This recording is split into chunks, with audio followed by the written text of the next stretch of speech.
সবাইকে শুভেচ্ছা জানিয়ে আজকে তৃতীয় শ্রেণীর একটি গণিত ক্লাস নেব। আজকে তোমাদের ক্লাস নেব 9.1 থেকে কাঠামোবদ্ধ প্রশ্ন। প্রশ্নটা তোমরা সবাই খাতায় লেখো।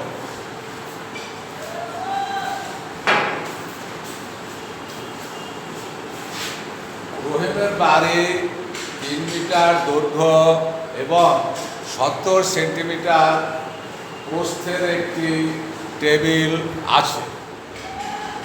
টেবিলের প্রস্থকে মিলিমিটারে প্রকাশ করো। এরূপ 3টি টেবিলের দৈর্ঘ্যকে সেন্টিমিটারে প্রকাশ করো। এরূপ 5টি টেবিলের প্রস্থ কত মিলিমিটার? এই হলো আজকের কাঠামোবদ্ধ প্রশ্ন। এবার আসো আমরা এর সমাধান করি।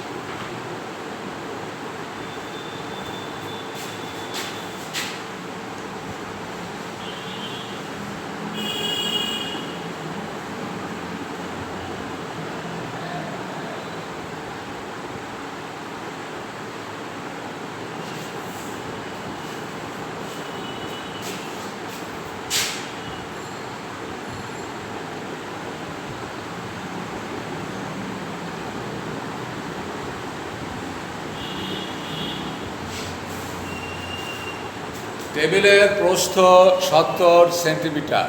আমরা জানি 1 সেন্টিমিটারে হয় 10 মিলিমিটার। এটা আমরা আগে থেকেই জানি।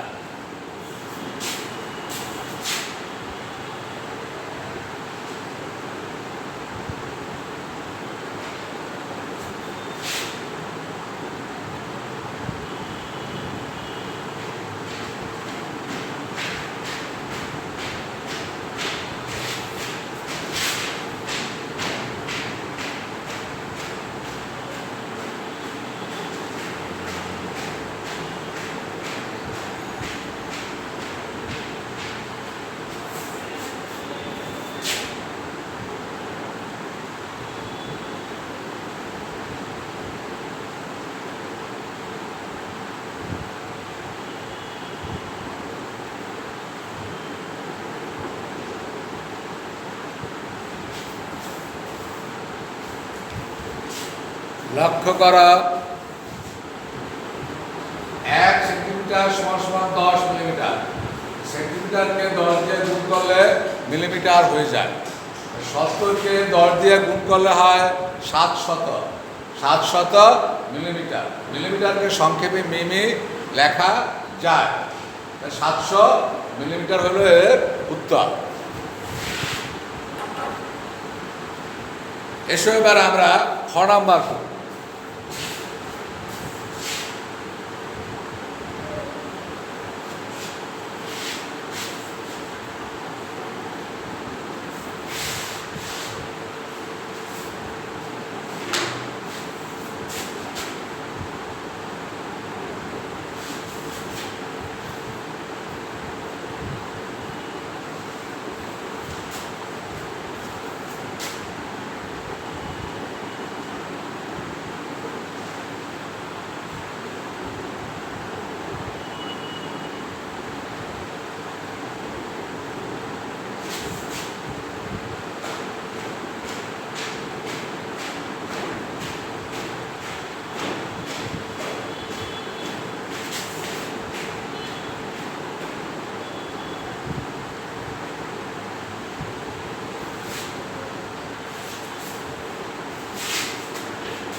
দেওয়া আছে টেবিলটির দৈর্ঘ্য 3 মিটার।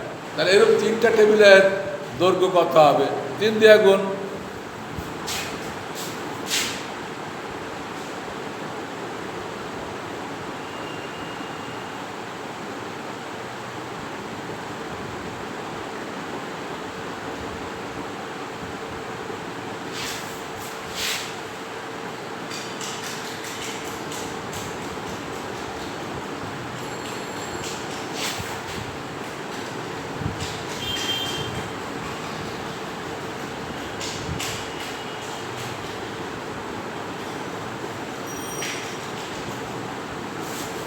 তিনটি টেবিলের দৈর্ঘ্য আমরা পেয়ে গেলাম 9 মিটার।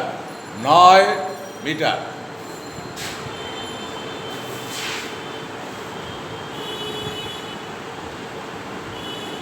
এখন এটাকে সেন্টিমিটারে প্রকাশ করতে হবে। তাহলে আমরা জানি 1 মিটার সমান সমান কত সেন্টিমিটার, আমাদের জানা আছে?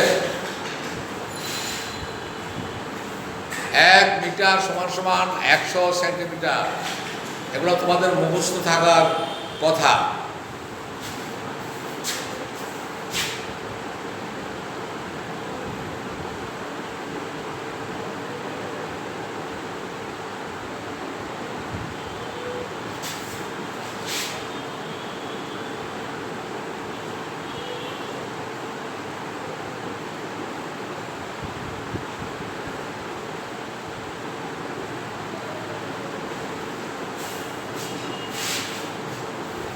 লক্ষ্য করো, তিনটি টেবিলের দৈর্ঘ্য 3 গুণ 3 9 মিটার।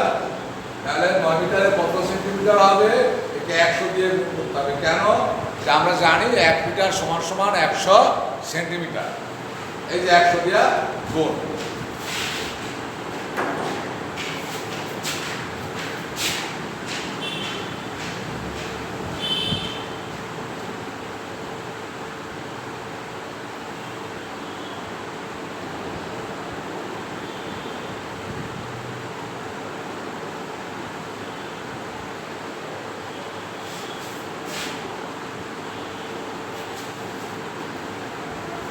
তাহলে আমাদের 900 সেন্টিমিটার পেয়ে গেলাম। এটি আমাদের অঙ্কের উত্তর। তাহলে মুছে ফেলে এবার আমরা গ নাম্বার করব।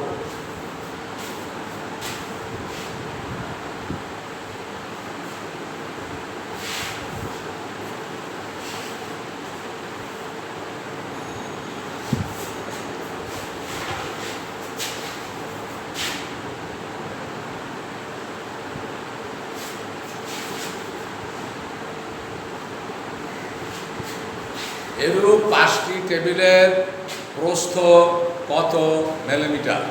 তাহলে আমরা দেখি ক থেকে আমরা কত মিলিমিটার পেয়েছিলাম সেটা আমরা আগে লিখি।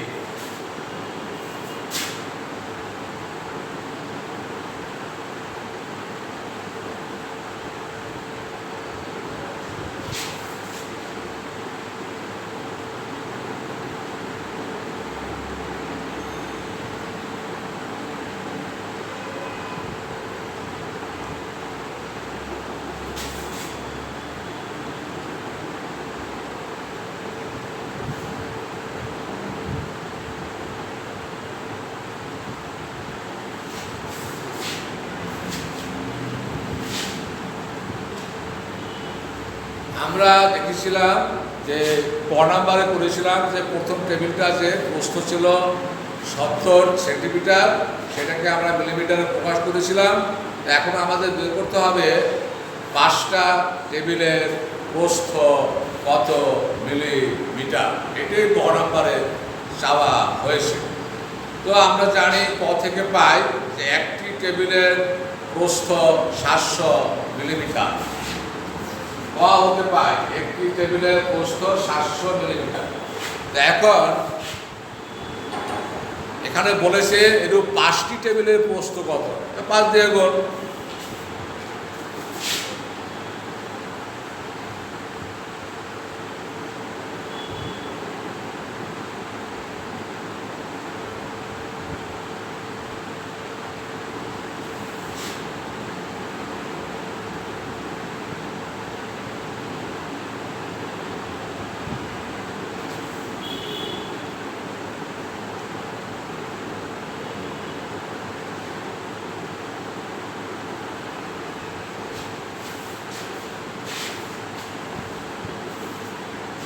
একটি টেবিলের প্রস্থ 700 মিলিমিটার, অর্থাৎ 5টি টেবিলের প্রস্থ কত? এই একটি টেবিলের প্রস্থকে 5 দিয়ে গুণ। 700কে 5 দিয়ে গুণ করলে হয় 5 7 35 দুটো শূন্য, 3500 মিলিমিটার। উত্তর 3500 মিলিমিটার। এই হলো আজকে মোটামুটি এই কাঠামোবদ্ধ প্রশ্নের সমাধান। আশা করি বারবার এটা তোমরা বাসায় প্র্যাকটিস করবা। এই ধরনের অঙ্কই তোমাদের পরীক্ষায় আসবে এবং এই ধরনের অঙ্ক আসলে তোমরা অবশ্যই পারবা, সেটাই তোমাদের কাছ থেকে আমি আশা রাখি। যাও, ক্লাস আমি এখানে আজকে শেষ করতে যাচ্ছি। তোমাদের সবাইকে শুভেচ্ছা জানিয়ে আজকের ক্লাস এখানেই সমাপ্ত। সবাইকে ধন্যবাদ।